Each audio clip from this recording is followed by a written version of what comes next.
인디언들이 우리 문명인들보다 훨씬 더 지혜롭고 우리가 과학을 통해서 아는 지식보다 더 신비로운 지식을 가지고 있다라고 생각하는 경향이 있다는 거죠, 사람이.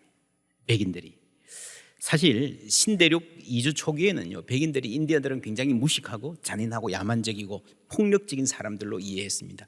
근데 세월이 흐르면서 우리가 이거 남들이 평화롭게 사는 땅에 와서 잘못하는 게 아닌가?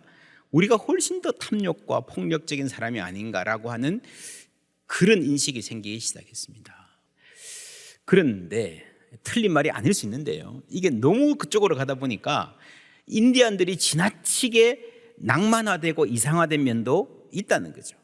아주 평화롭게 사는 부족들도 있지만 인디안 자체의 역사를 연구해봐도요, 굉장히 잔인하고 폭력적이고 어리석은 미신에 붙들려 있던 경우도 많다 하는 사실을 부인할 수 없습니다. 그래서 서구인들이 인디안들을 학대했던 역사를 반성하는 것은 필요한 일이지만, 그러나 여러분, 반성에도 균형이 필요합니다. 예를 들면 열심히 일하느라고 건강을 돌보지 못했어요. 반성할 때가 있습니다. 이제 좀 마음 편히 가지시고 푹 쉬고 자기를 좀 돌보세요. 남을 위해서만 살지 말고 좀 이기적으로 사세요. 좋은 충고입니다. 그러나 여러분, 그것도요, 너무 지나치면 안 되는 거예요. 이제 반대로 너무 이기적으로만 되면 안 되고요, 할 일은 또 해야 되는 거예요. 역사 이해에도 균형이 필요합니다. 우리에게는 과거에 대한 상세한 지식이 필요하다, 과거에 무슨 마법의 힘이 깃들어 있어서가 아니라 과거를 배우면 현재를 잘 알 수 있다, 그런 단순한 말이 아니고 현재와 비교할 대상이 필요하기 때문이라는 거죠. 백인들의 서구 문화, 그 안에 기독교가 역할을 했기 때문에 사실 백인들의 문화를 비판하면 기독교에 대한 비판이 바로 됩니다. 필요합니다. 그러나 그렇게 하면서도요, 우리가 잘못 알고 있는 과거는 바로 잡을 수 있어야 됩니다.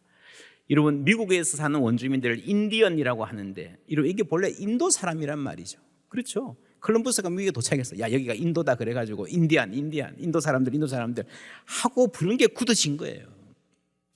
역사 속에 이런 오해들이 굉장히 많이 쌓여 있습니다. 기독교 입장에서도 마찬가지입니다. 지난 2000년 기독교 역사에서 반성할 점이 많습니다만은, 여러분, 이것이 우리 집안의, 우리의 전통의 역사라고 한다면 우리가 제대로 알아야 되는 거예요. 예수님이 없었다면 지금 우리가 그냥 당연하게 생각하는 이 사회 문명 없습니다. 여러분, 기독교에 대한 부정적인 이미지, 오늘까지 내려오는 안티 크리스찬 이런 것들이요, 사실은 계몽주의의 패러다임입니다. 계몽주의적 합리주의. 에드워드 깃번의 로마 제국 세망사가 이 중세와 로마를 너무 이렇게 편견에 가득 차게 비교해서 했던 그 대표적인 예죠. 랍비 조나선 섹스라는 분이 쓴 책이 꽤 한국에 팔리는데, 이번에 이런 말을 한 적이 있습니다. 서구인들은 자신이 벌이는 전쟁이 마지막 전쟁이 될 것이라고 생각하는 경향이 있다. 전쟁을 하잖아요. 왜 할까? 전쟁을 해서 이기면 우리가 이렇게 영토를 차지하고 적을 굴복시키고 우리 중심의 세계 질서를 이루면 그것이 그대로 유지될 것이라는 착각을 하고 있다는 거죠. 그래서 마음에 안 드는 놈을 영원히 꿇어앉히고 영원히 박멸할 수 있다고 생각하는 거죠. 근데 여러분, 역사에 그런 일은 없습니다. 전쟁에서 이기는 것보다 그걸 유지하는 게 더 힘들어요. 달도 차면 뭐라고요? 기운다. 잠시 세계의 패권을 차지했던 나라가 얼마 못 가서 쇠락합니다. 지금 강대국들이 영원할 것처럼 보이지만 역사를 보면 그렇지 않습니다. 차올랐던 보름달이 기울어지는 것과 같이 모든 나라가 쇠퇴하게 돼 있어요. 그런데 일어날 때마다 죽이고 기울어질 때마다 죽임을 당한다면 이 역사가 얼마나 불행한 역사겠습니까? 내가 이겼을 때 이대로 가자, 이대로 영원히 가자, 그럴 수 있다는 게 착각인 거예요. 지적인 면에서도 그렇습니다. 교만은 뭔가 하면요, 말을 하면서 내 말이 결론이 되어야 된다. 내 말을 끝으로 종결. 여러분, TV 드라마에 그런 거 나오는 거, 옛날에 무슨 최후의 성부 이런 거 있잖아요, 그죠? TV 드라마에는 있습니다. 성자가 나고 끝나잖아요. The end. 영화는 근데 현실은 그렇지 않습니다. 현실은 끊임없이 이어지게 돼 있습니다. 내 말이 결론이 될 수 없어요.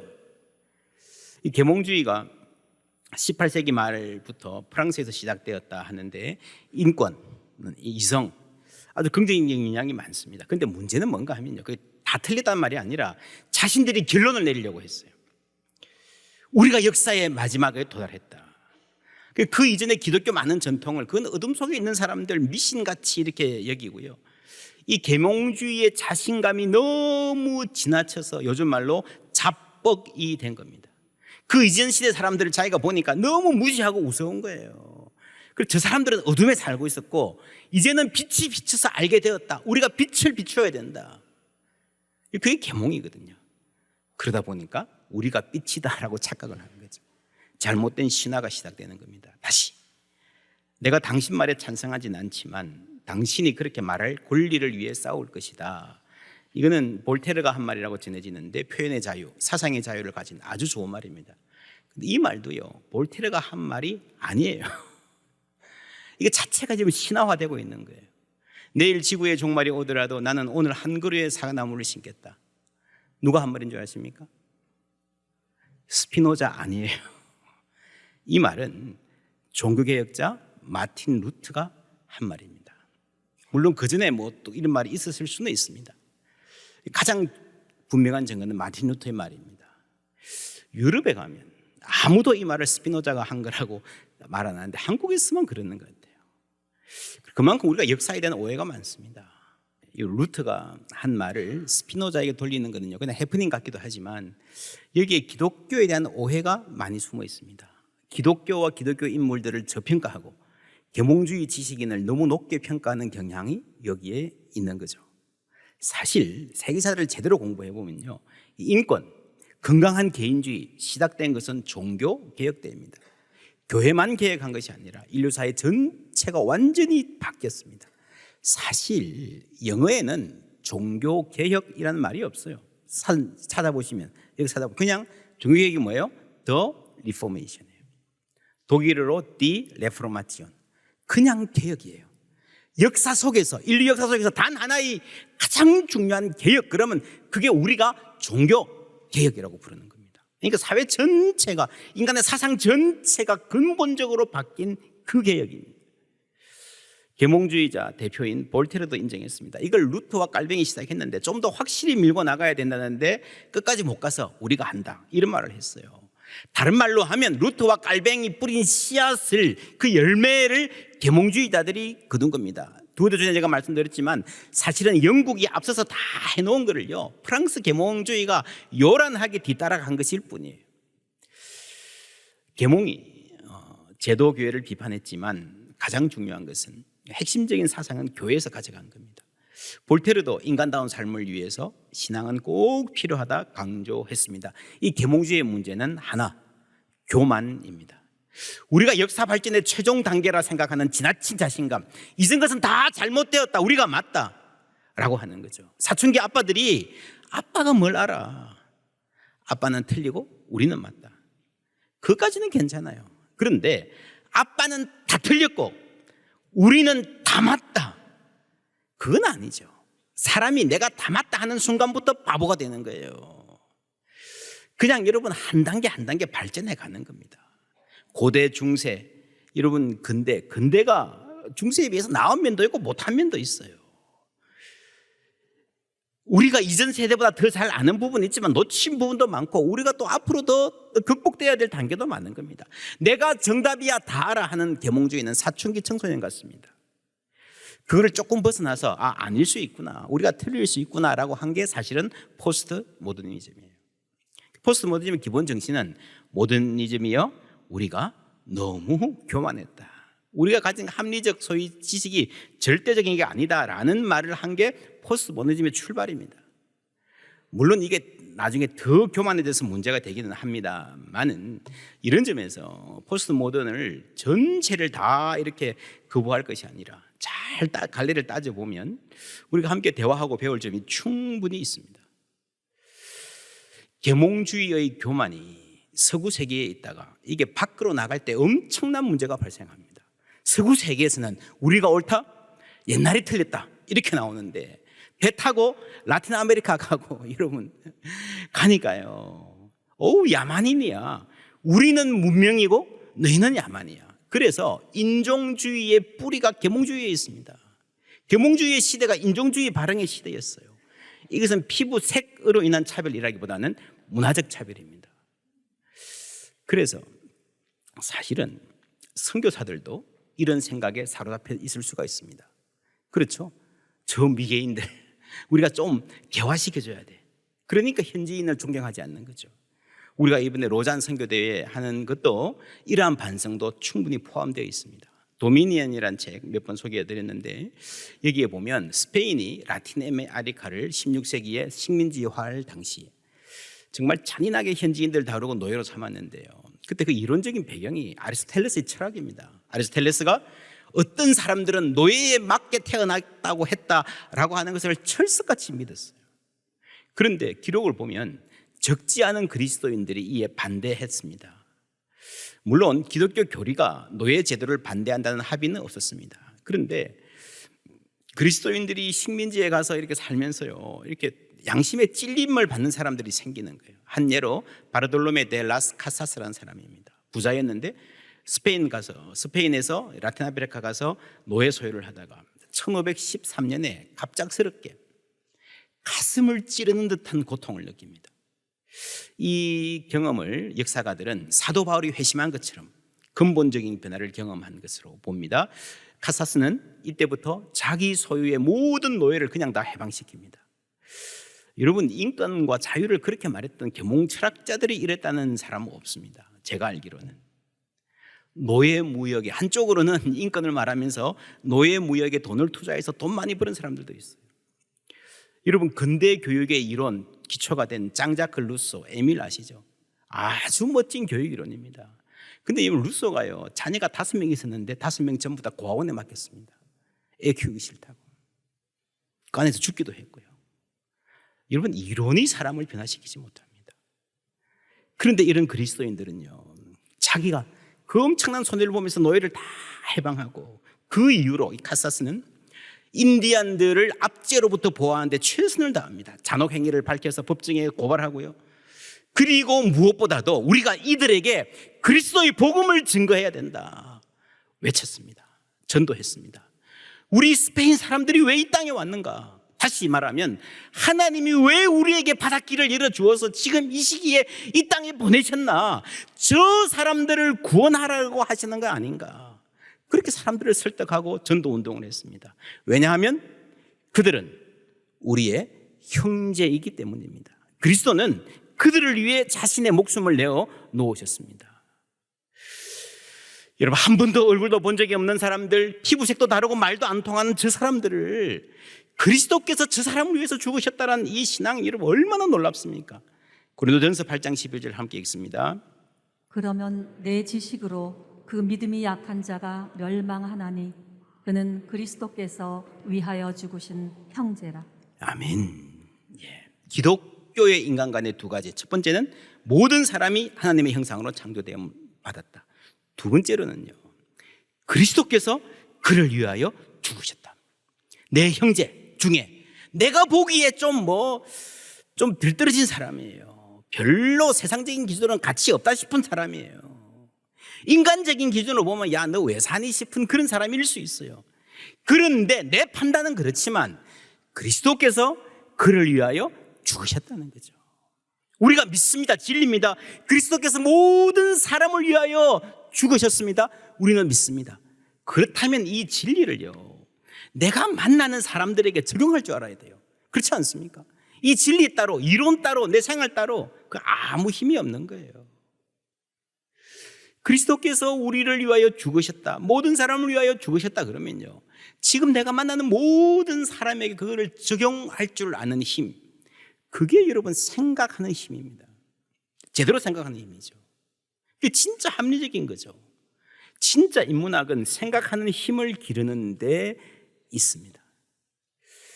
내가 믿는 진리가, 내가 고백한 하나님의 뜻이 지금 이 상황에서는, 이 사람 앞에서는 어떻게 구체적으로 적용되어야 할까 생각할 수 있는 힘이 있어야 됩니다. 카사스 혼자만이 아닙니다. 당시 추기경이었던 카예타는 이런 말을 했습니다. 왕중왕인 예수 그리스도는 이 세상을 얻기 위해 군대를 데리고 오신 것이 아니라 거룩한 설교자들을 데리고 오셨다. 그분은 늑대들 사이의 양이었다. 하나님의 말씀이 선포되고요, 그래서 그 하나님의 말씀을 통해서 한 사람 한 사람을 만나주신 결과 세상에 총과 칼이 달성하지 못했던, 세상에 어떤 이념과 이론도 달성하지 못했던 사랑의 날을 이루게 된 거예요. 오늘 말씀 46절 함께 읽습니다.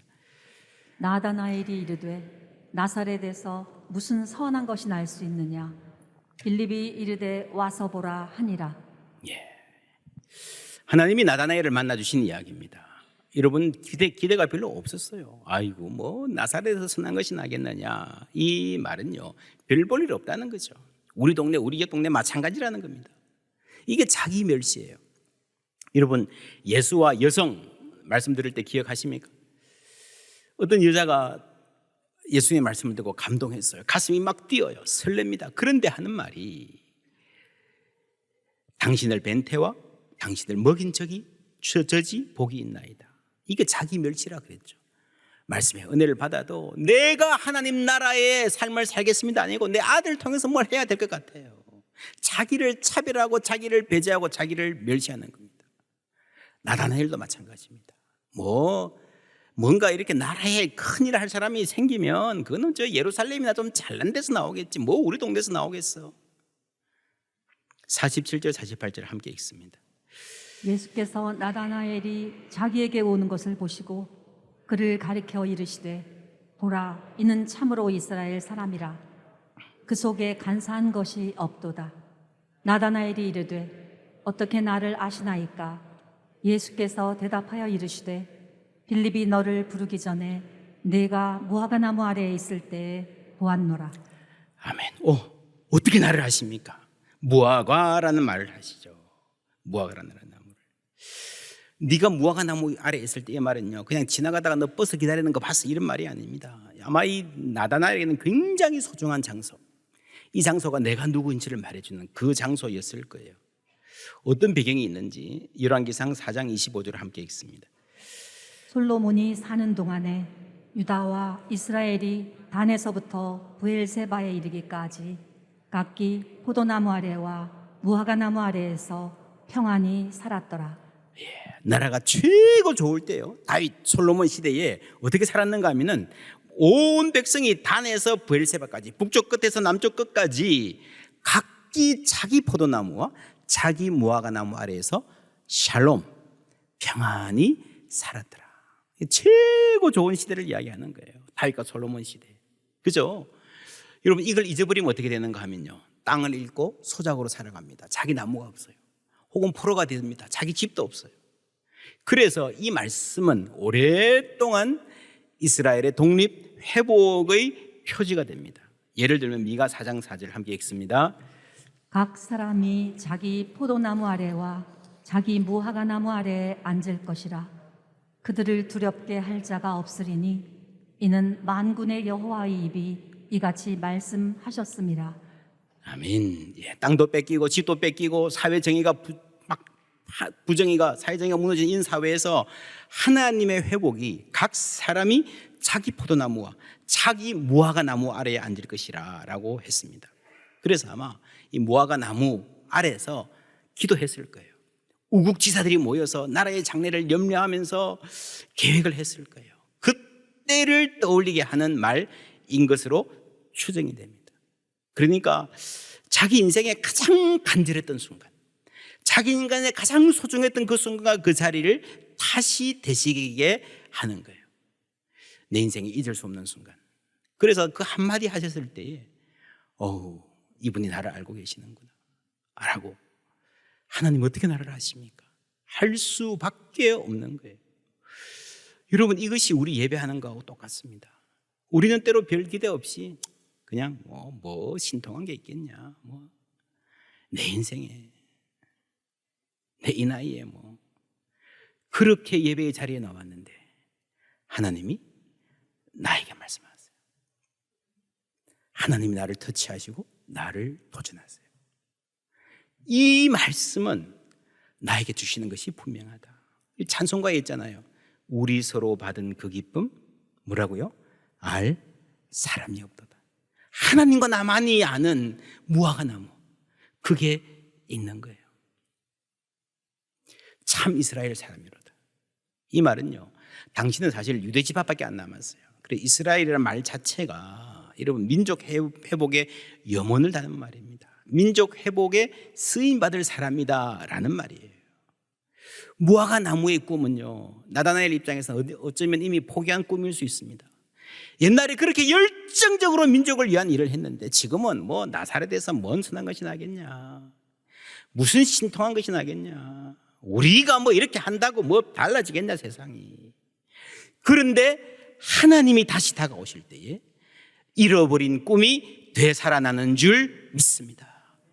왜 그 꿈을 포기했을까요? 세월이 너무 힘들어서? 맞아요. 그러나 여러분 그것만이 아닙니다. 여러분 상황이 힘들다고 사람이 꿈을 포기하진 않습니다. 내가 부족하니까 민족 회복해야 되지만 나 같은 게 뭘 그럴 힘이 있겠나, 그럴 자격이나 되겠나. 그런데 예수님은 오셔서요, 자격이 있다라고 말씀하시는 거예요. 우리가 예수님 만나면, 예수님 만나서 치유하면요, 나 이제 안 아파, 이제 괜찮아, 그 정도가 아니라 꿈이 되살아나게 되는 줄 믿습니다. 나다나엘 보고 예수님이 그 속에 간사한 것이 없도다 라고 인정해 주십니다. 그것이 예수님의 기준입니다. 여러분 예수님이 이런 기준을 가지신 게 우리에게 얼마나 감사해요. 나도 할 수 있잖아요. 나도 소망하고 바랄 수 있잖아요. 나도 늦지 않은 줄 믿습니다. 우리가 다 이런 소망 가지면 좋겠습니다. 하나님이 내가 오기를 기다리고 계세요. 목마른 사슴 시냇물을 찾듯 우리가 하나님을 찾지만 그것보다 훨씬 더 강하게, 훨씬 더 간절하게 하나님이 우리를 찾아오시는 줄 믿습니다. 잃어버린 양을 찾도록 찾는다 그러셨잖아요. 무슨 말입니까? 몇 시간 동안? 몇 년 동안? 아니에요. 찾도록, 찾을 때까지 아무리 긴 시간이 걸린다고 하더라도, 아무리 많은 비용이 든다 하더라도, 산을 넘고 물을 건너야 한다 하더라도, 위험이 있다 하더라도, 혹 목숨까지 바쳐야 하더라도 나는 너를 찾아서 손에 넣고야 말겠다. 그것이 하나님의 열심, 나를 향한 열심이신 줄 믿습니다. 그게 십자가예요. 나를 되찾기 위해서 우리 주님 십자가 지신 거예요. 이 한 생명을, 한 마리 양을 천하보다 귀하게 여기는 주님, 그 안에서 그 사랑에 감사하고 우리도 주님 닮아서 한 생명을 천하보다 귀하게 여기는 교회 되기를 바랍니다. 내 인생에 잊을 수 없는 어떤 순간, 그 자리 우리 주님 알고 계십니다. 그것이 소망의 자리일 수 있고 낙심의 자리일 수도 있습니다. 기다림의 자리일 수 있고 만남의 자리일 수 있고 새로운 결심의 자리일 수 있습니다. 그것이 어디든 내 인생을 설명해 주는 그 자리 주님께서 귀하게 여기시고 그 인생을 다 아는 주님이 우리에게 다가오시며 내 품으로 오라고 초대하고 계신 줄 믿습니다. 별 기대가 없던 나다나엘, 세파에 지쳐서 지치고 곤했던 나다나엘, 그냥 뭐 그럭저럭 별탈 없이 살면 되지 뭐.